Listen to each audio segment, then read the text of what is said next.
नमस्कार दोस्तों, आप सभी का स्वागत है आपके अपने YouTube चैनल वीआईपी टेक्नीशियन में। और मेरे फ्रेंड्स, आज आप सभी के लिए लाइव टेस्ट 1 के कुछ इंपॉर्टेंट क्वेश्चन आप सभी के लिए लेके आए हैं। दोस्तों, ये वही सारे क्वेश्चन हैं जो हम अपने चैनल के कम्युनिटी बॉक्स में आपको डालते हैं। तो आज उन्हीं क्वेश्चन के बारे में पूरा डिटेल्स हम आज देखने वाले हैं। तो जुड़ जाइए मेरे फ्रेंड्स सभी। चलिए स्टार्ट करते हैं आज के इस पहले क्वेश्चन से। चलिए, तो देखिए आपका स्क्रीन पर आपको पहला क्वेश्चन आपको दिखा रहा होगा। क्वेश्चन आपके सामने है दोस्तों कि what is the reading of multimeter due to short circuit, यानी कि आपका दोस्तों शॉर्ट सर्किट होने पर मल्टीमीटर की रीडिंग क्या बताएगा।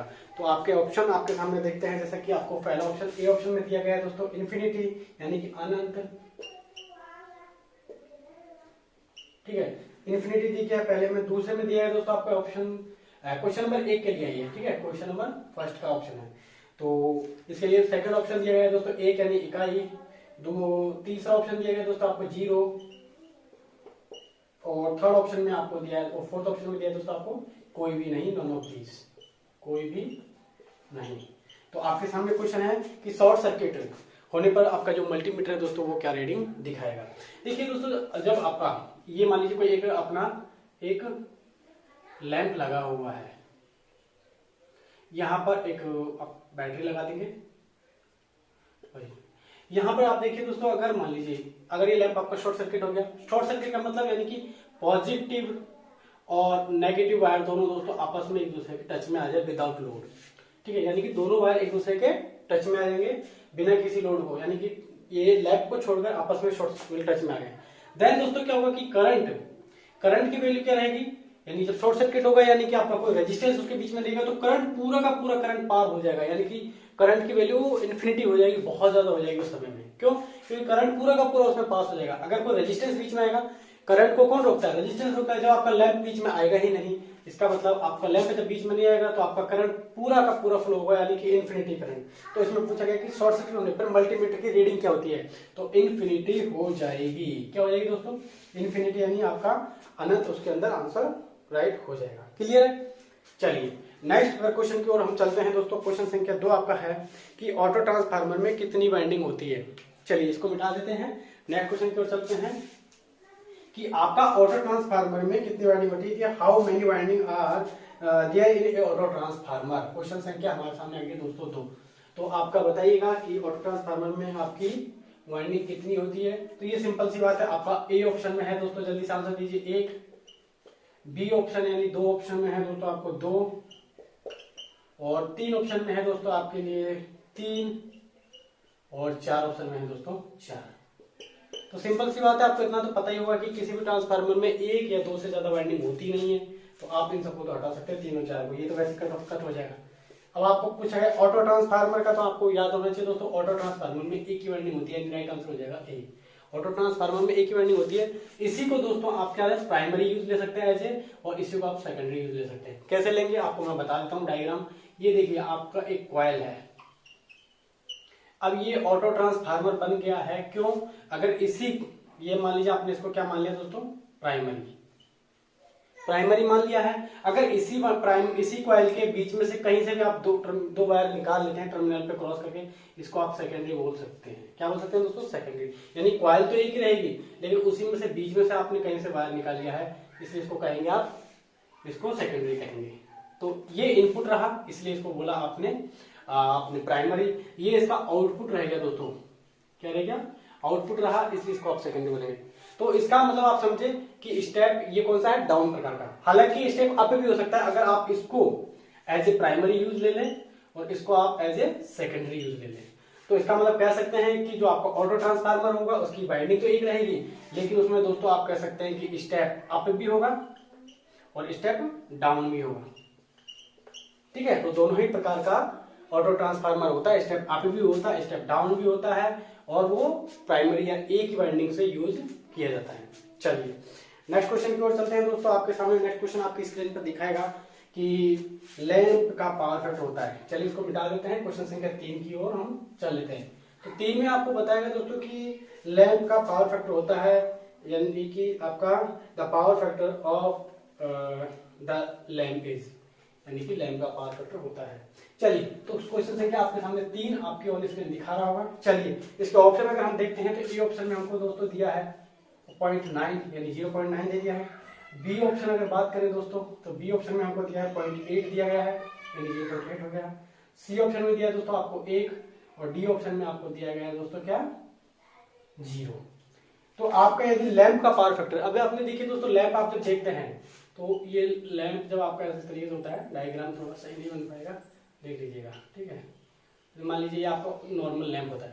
अब लैंप में आप क्या देखते हैं दोस्तों कि ये फिलामेंट लगा होता है, इस तरीके से फिलामेंट होता है, यही तो चलता है।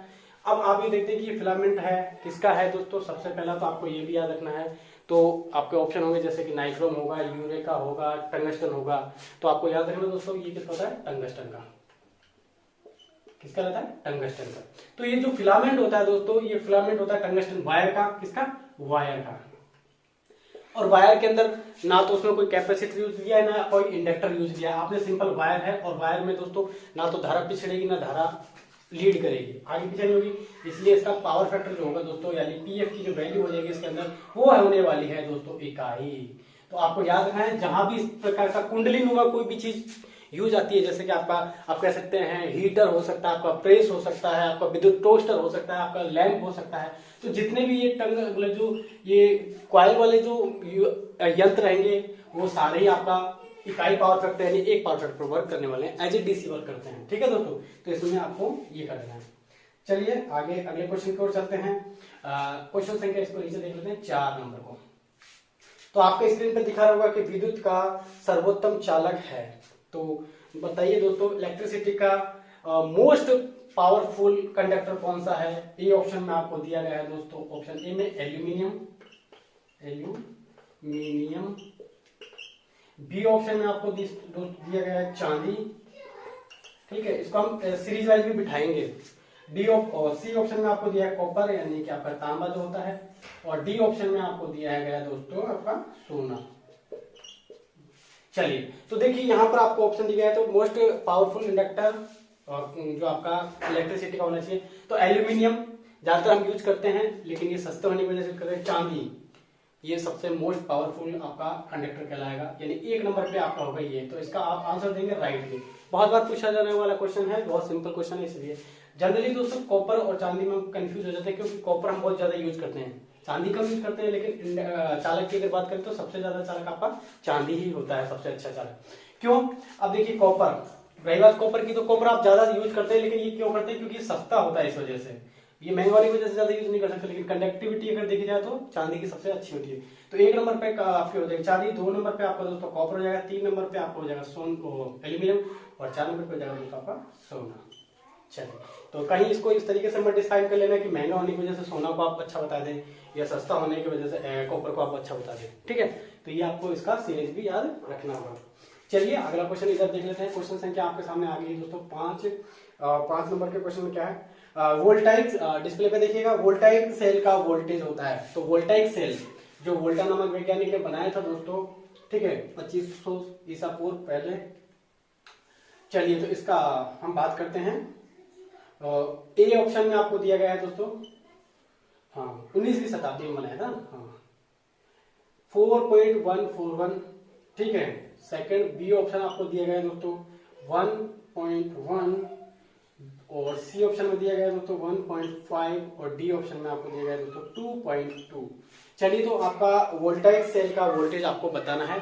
आपके ऑप्शन इस प्रकार हैं। तो दोस्तों यहाँ पर जो राइट आंसर हो जाएगा बिल्कुल सही है, जो ऑप्शन बोल रहे हैं बी ऑप्शन 1.1। क्लियर है दोस्तों, 1.1 क्या होता है, इसका क्या होता है, वोल्टेज होता है वोल्टाइक सेल का। हाँ 1.414 आपको पता है √2 की वैल्यू होती है, तो कोई टेंशन नहीं। और 1.5 किसका वोल्टेज है, तो 1.5 आपका दोस्तों किसका, शुष्क सेल का, किसका, शुष्क सेल, जो सूखा सेल होता है, जो आप निप्पो घड़ी वगैरह में जो यूज करते हैं, हैंड वॉश, जैसे अपना जो दीवार घड़ी हुआ या पुराने रेडियो में जो आप सेल लगाते थे, वो 1.5 के आते थे, 1.5 का शुष्क सेल उसको हम कहते हैं, जिसके अंदर कार्बन और आप जिंक को यूज लेते हैं। चलिए 2.2 अगर बात करें, 2.2 किसके हैं, तो दोस्तों 2.2 अपना लेड एसीटेट बैटरी होती है, जो लेड की बैटरी होती है, लेड एसीटेट, जिसमें H2SO4 घोल के रूप में यूज करते हैं, तो वही वाली बैटरी होती है आपकी, जो कि आपकी सेकेंडरी टाइप की सबसे मोस्ट इंपोर्टेंट बैटरी है, लेड एसीटेट बैटरी। उसका 2.2 वोल्टेज फुल चार्जिंग पे होता है। तो इस प्रकार आपका 5 क्वेश्चन भी हल हो गया। नेक्स्ट क्वेश्चन कर सकते हैं। देखिए क्वेश्चन संख्या आपका हो गया 6। बिल्कुल दोस्तों, अगर वीडियो पसंद आती जा रही हो तो लाइक और शेयर करते रहिएगा, और आप अपने चैनल पर बने रहे डेली ऐसी क्लासेस के लिए। चलिए अगला क्वेश्चन आपके स्क्रीन पर देखिएगा दोस्तों। थेल्स नामक वैज्ञानिक कौन से देश का था। देखिए दोस्तों, ये हमने जो अपने कम्युनिटी बॉक्स, चैनल के कम्युनिटी बॉक्स में सारे ये क्वेश्चन हैं, तो आप वहां जाइए, वोट करते रहा करो। और आपको मैं बता दूं दोस्तों, गुड न्यूज ये है कि कल से आपके लिए हर घंटे आपको कम्युनिटी बॉक्स पे एक क्वेश्चन अपडेट होता रहेगा, तो आप उसमें आंसर दीजिए अपना, और वही क्वेश्चन को हम फिर सॉल्व करेंगे शाम को। चलिए, तो अगला क्वेश्चन देखिए, थेल्स नामक वैज्ञानिक जो था वो कौन से देश का था। पहला आपका ए ऑप्शन है दोस्तों, आपका ए ऑप्शन हमने दिया है जर्मनी। किसका है दोस्तों? जर्मनी। बी ऑप्शन में आपको दिया है दोस्तों क्या, आपको इंडिया, क्या वो भारतीय थे। सी ऑप्शन में आपको दिया गया है दोस्तों अमेरिका, क्या अमेरिका के थे। और डी ऑप्शन में दिया गया है दोस्तों यूनान के थे। कहां के थे? यूनान के। अब इसमें बहुत कंफ्यूजन आपने कर दिया था, कई लोगों ने जर्मनी दिया, कई ने अमेरिका, क्योंकि थेल्स नामक वैज्ञानिक, तो वैज्ञानिकों की जब बात आती है तो सबसे पहले हमारा ध्यान अमेरिका की ओर जाता है, देन हमारा इंडिया की तरफ भी जाएगा, फिर जर्मनी। यूनान का नाम बहुत कम लोगों ने सुना होगा, लेकिन दोस्तों आपको याद रखना है, जो थेल्स नामक वैज्ञानिक थे, कौन थे दोस्तों? थेल्स नामक वैज्ञानिक थे जिन्होंने 2500 ईसा पूर्व वर्ष एक इलेक्ट्रिसिटी की खोज की थी। जो इलेक्ट्रिसिटी शब्द हम यूज करते हैं वो इन्हीं के द्वारा हमको दिया गया है। तो इन्होंने, ये कहाँ के थे दोस्तों? आपको याद रखना है कि ये यूनान के निवासी थे, यूनान के थे। तो राइट आंसर हो गया है आपके सामने। देखिए 6 क्वेश्चन हो चुके हैं, आगे के क्वेश्चन की ओर चलते हैं। जब तक आप लोग वीडियो अगर पसंद आई तो लाइक कीजिए, और दोस्तों सब्सक्राइब जरूर कर लीजिएगा चैनल पर, पहली बार अगर आप आए हैं। और आपको ध्यान रखना है कम्युनिटी बॉक्स का, क्योंकि कम्युनिटी बॉक्स में हर घंटे में आपको एक क्वेश्चन मिलने वाला है कल से। ठीक है दोस्तों, तो ये होली आपकी बहुत जबरदस्त होने वाली है अपने इस चैनल पे, इलेक्ट्रिसिटी की जो तैयारी हम जो करवा रहे हैं इलेक्ट्रिशियन के लिए। चलिए आगे देखिए, अगला क्वेश्चन देखिए, क्वेश्चन संख्या हमारे पास 7 आ चुका है दोस्तों, आपको याद रखना है। हाँ, तो what is the flow of electricity called, what is the flow of electrons called. तो आपके इलेक्ट्रॉन्स के प्रवाह को आप क्या कहेंगे दोस्तों? इलेक्ट्रॉन्स के प्रवाह को क्या कहेंगे? आपके सामने क्वेश्चन आपकी स्क्रीन पे आ चुका है। ए ऑप्शन आपको दिया गया है दोस्तों वोल्टेज, क्या आप उसको वोल्टेज कहते हैं। बी ऑप्शन आपको दिया गया है दोस्तों कि विद्युत धारा आप कहेंगे इलेक्ट्रॉन्स के प्रवाह को, विद्युत धारा। और सी ऑप्शन आपके लिए दिया गया है दोस्तों इलेक्ट्रॉन प्रवाह, क्या है? इलेक्ट्रॉन प्रवाह। और डी ऑप्शन में आपको दिया गया है दोस्तों रेजिस्टेंस यानी प्रतिरोध। चलिए तो बताइए दोस्तों कि आपके flow of electrons called wire, तो आप इलेक्ट्रॉन्स के प्रवाह को क्या कहेंगे? तो इलेक्ट्रॉन्स के प्रवाह को दोस्तों सिंपल सी बात, आप सबको लगभग पता होगा कि 20 का राइट आंसर हो जाएगा विद्युत धारा। इलेक्ट्रॉन्स के प्रवाह को क्या कहते हैं दोस्तों? विद्युत धारा। मान लीजिए ये आपके सामने एक क्या है, ए ऑप्शन से बी ऑप्शन एक वायर है। अगर यहाँ से दोस्तों आपके इलेक्ट्रॉन्स को धक्का देकर हम यहाँ लेके आ जाए बी स्टेशन पे, ए स्टेशन से लेके बी स्टेशन पे, तो ये जो प्रवाह होगा, इस प्रवाह को हम क्या कहते हैं? इलेक्ट्रिसिटी का प्रवाह यानी विद्युत धारा, इसको हम कहने वाले हैं। चलिए नेक्स्ट क्वेश्चन की ओर चलते हैं। आपके आंसर बिल्कुल सही आ रहे हैं जो दे रहे हैं। 8 नंबर का क्वेश्चन देखिएगा दोस्तों। हाँ, 8 नंबर का क्वेश्चन आपके सामने है, स्क्रीन पे देखिएगा। What is the power factor of A heater. Heater का पावर फैक्टर कितना होता है? तो बताइए दोस्तों, हीटर का पावर फैक्टर, जस्ट अभी हमने इससे पहले पावर फैक्टर वाला क्वेश्चन सॉल्व किया था, तो उसी में हमने आपको इसका भी आंसर दिया। ए ऑप्शन में आपको 1 दिया गया है, बी ऑप्शन में आपको दिया गया है दोस्तों 0.8, सी ऑप्शन आपके लिए दिया गया है उसमें दोस्तों आपको दिया 0.9, और डी ऑप्शन आपको दिया गया है दोस्तों उसके अंदर आपको दिया गया है 0। तो देखिए हमने जिससे इससे पहले वाला जो क्वेश्चन हल किया था, जिसमें हमने लैंप के बारे में थोड़ा पढ़ा था, तो बस वही आपको ध्यान रखना है कि आपका जो हीटर होगा दोस्तों, इस प्रकार गोल हीटर होगा, इसके अंदर क्या होती है? कुंडली नुमा ये होती है, ये वाइंडिंग, मतलब एक तरीके कुंडली नुमा संरचना से बना होता है ये वायर। तो ये वायर किसका होता है? सबसे पहले तो आपको ये रखना है। अगर बात करें आपने लैंप की, तो हमने बताया था टंगस्टन, लेकिन अभी यहाँ पर दोस्तों लैंप नहीं है, ये क्या है? आपका हीटर है, इसलिए इसको कहेंगे हम किसका? नाइक्रोम का। किसका दोस्तों? नाइक्रोम का। याद रखिएगा दोस्तों, टंगस्टन कहाँ यूज करते हैं? जहाँ उजाला लेंस चाहिए होता है, जहाँ आपको उजाला चाहिए होता है। और नाइक्रोम कहाँ यूज करते हैं? जहाँ आपको हीट चाहिए होती है। तो हीट आपको कहाँ कहाँ चाहिए? आपको विद्युत प्रेस से हीट चाहिए तो आप नाइक्रोम वायर यूज करेंगे। आपको लैंप से क्या चाहिए? प्रकाश चाहिए तो टंगस्टन यूज करेंगे, आप नाइक्रोम यूज नहीं करेंगे। आपको दोस्तों विद्युत टोस्टर जो होता है, जैसे टोस्टर में से गर्म होता है, वहां अगर आपका ये फिलामेंट लगा है तो आप क्या यूज करेंगे? नाइक्रोम यूज करेंगे, क्योंकि उससे भी हमें ऊष्मा चाहिए होती है, ना कि गर्मी। आपका मान लीजिए आपको गीजर आप यूज कर रहे हैं, तो गीजर में भी आपको नाइक्रोम का वायर यूज करना है यूज, ठीक है? हाँ, नाइक्रोम। चलिए, तो इस तरीके से आपका राइट आंसर जो हो जाएगा, ठीक है, नाइक्रोम का वायर है, इसमें पूरा फिलामेंट बना हुआ है, एक कुंडलीनुमा फिलामेंट है, लेकिन ये वायर है किसका? नाइक्रोम का, इसलिए इसको दोस्तों हमको रेजिस्टेंस रहेगा 1। ठीक है, तो जहां भी आप इस तरीके का प्रश्न देखते हैं जहां पर आपका ना तो विद्युत चोक यूज किया जाता है, यानी जो आपका कैपेसिटर ना चोक यूज किया जाए, सिंपल वायर हो तो वो आपका नाइक्रोम का वायर हो या किसी का भी वायर हो, लेकिन वहां आप पावर फैक्टर 1 बोलेंगे। ठीक है, तो जहां आपको कैपेसिटर यूज ना हो और जहां इंडक्टर यूज ना हो वहां आपका पावर फैक्टर होगा 1। चलिए नेक्स्ट क्वेश्चन चलते हैं। क्वेश्चन संख्या आपका चलते हैं दोस्तों 9 नंबर के क्वेश्चन की ओर। देखिए तो 9 नंबर का क्वेश्चन है ट्रांसफार्मर किसको बदलता है। तो ए ऑप्शन में आपको दिया दोस्तों करंट को बदलता है ना, किसको बोलता है दोस्तों, करंट को बदलता है। बी ऑप्शन में आपको 2 नंबर का ऑप्शन आपके लिए दिया गया है, उसमें दिया वोल्टेज को बदलता है। और सी ऑप्शन यानी 3 नंबर ऑप्शन में आपको दिया गया आवृत्ति यानी फ्रीक्वेंसी, आवृत्ति। और डी ऑप्शन यानी 4 नंबर का ऑप्शन जो आपके लिए दिया गया है दोस्तों वो है इसमें से कोई नहीं, तो कोई भी नहीं, नन ऑफ दिस, कोई नहीं। चलिए तो आपका ट्रांसफार्मर किसको बदलता है आपको ये बहुत इंपॉर्टेंट पता होना चाहिए। तो ए ऑप्शन आपका करंट है, बी ऑप्शन वोल्टेज है, सी ऑप्शन आवृत्ति है और डी ऑप्शन में कोई भी नहीं। देखिए दोस्तों करंट कभी नहीं बदलता है, वो जो मेन बदलता है वो किसको बदलता है दोस्तों, वोल्टेज को, यानी राइट आंसर हो जाएगा इसका 2। तो हमेशा ध्यान रखना कि ट्रांसफार्मर किसको बदलता है, वोल्टेज को। लेकिन आपको पता होना चाहिए V बराबर IR होता है और R आपका क्या रहता है दोस्तों, कांस्टेंट यानी नियत रहता है, नियत माना जाता है, तो ये तो बदलेगा नहीं। अब देखिए दोस्तों आप कह रहे हैं कि वोल्टेज हम बदलते हैं ट्रांसफार्मर से, किससे, TF से क्या बदलते हैं हम, वोल्टेज की वैल्यू को बदलते हैं। भाई वोल्टेज जब बदलेगा, इक्वल निशान बीच में है, तो सिंपल सी बात है जब ये चेंज होगा तो आई तो ऑटोमेटिक चेंज होगी। लेकिन इसका फोकस, ट्रांसफार्मर का फोकस होता है सिर्फ वोल्टेज पे, नहीं कि करंट पर। तो याद रखना आपको बदलते दोनों ही है, करंट भी बदलता है और वोल्टेज भी बदलता है। ठीक है, वोल्टेज की वजह से करंट बदलता है, लेकिन ट्रांसफार्मर का जो आपका मेन पर्पज क्या होता है, वोल्टेज को बदलना, और इस वोल्टेज की वजह से आपका करंट बदलता है। इसलिए आप ये कहेंगे कि ट्रांसफार्मर किसको बदलता है, तो वोल्टेज को। हाँ, लेकिन ट्रांसफार्मर की वजह से क्या क्या बदलता है, तो वोल्टेज भी बदलता है और करंट भी बदलता है, ये तो सिंपल सी बात है। लेकिन आपको हमेशा आंसर वोल्टेज में ही देना है, क्लियर है, क्योंकि ये तो इसकी वजह से बदल रहा है, इसकी वजह से नहीं बदल रहा है। चलिए इनडायरेक्टली बदल तो यही रहा है, लेकिन डायरेक्ट में आपको इसको देना है। चलिए अगला क्वेश्चन की ओर चलते हैं। तो क्वेश्चन संख्या आज का अंतिम 10 नंबर का क्वेश्चन देखिएगा दोस्तों कि भारत में डीसी कितने फ्रीक्वेंसी का उपयोग होती है।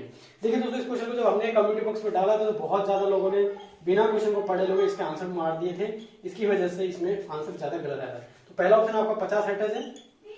देखिए भारत में डीसी कितने फ्रीक्वेंसी पर उपयोग की जाती है, तो 50 हर्ट्ज पहला लिखा हमने क्वेश्चन में, दूसरे में 220 हर्ट्ज लिखा था, थर्ड में लिखा था आपको दोस्तों 440 हर्ट्ज लिख दिया था, और लास्ट में हमने लिखा था 0 हर्ट्ज।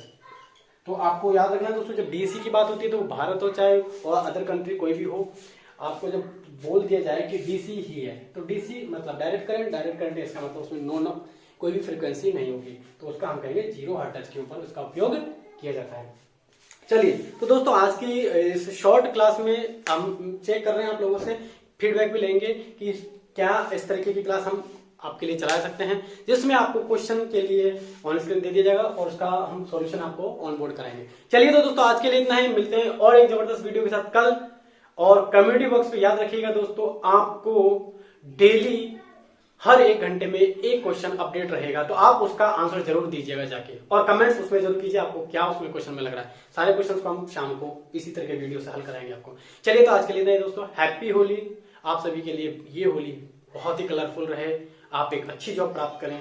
जय हिंद, जय भारत।